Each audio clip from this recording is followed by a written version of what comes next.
Hi, எல்லாருக்கும் விநாயகர் சதுர்த்தி நல்வாழ்த்துக்கள். நேற்று நைட்டே எங்கள் ஊருக்கும் விநாயகர் வந்துட்டார்.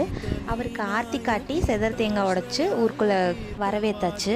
அதுக்கப்புறம் இன்றைக்கி காலையில் நேரத்துலேயே 3 மணிக்கு அம்மா அப்பா பக்கத்து வீட்டில் இருக்கவங்க எல்லாருமே எங்கள் தெருவில் இருக்க செல்வ விநாயகர் கோயிலுக்கு போய் அவருக்கு பிடிச்ச பிடிக்கொழுக்கட்டை அப்புறம் வரவங்களுக்கு சாப்பாடு சுண்டல் எல்லாமே ப்ரிப்பேர் பண்ணிகிட்டு இருந்தாங்க. எல்லா வருஷமும் எங்கள் அண்ணா தான் விநாயகருக்கு அலங்காரம் பண்ணி தோரணம்லாம் கட்டுவார். அதே மாதிரி இந்த வருஷமும் விநாயகருக்கு அழகாக தோரணம் கட்டி விநாயகரோட அலங்காரம் முடியறக்குள்ள வீட்டில் இருக்க விநாயகருக்கு படையல் வச்சு சாமி கும்பிட்டுலான்னு சொல்லி நான் கொஞ்சமாக வந்துட்டு வீட்டுக்கு எடுத்துகிட்டு வந்து பூஜை பண்ணிவிட்டு நாங்கள் திரும்ப கோயிலுக்கு போயிட்டோம்.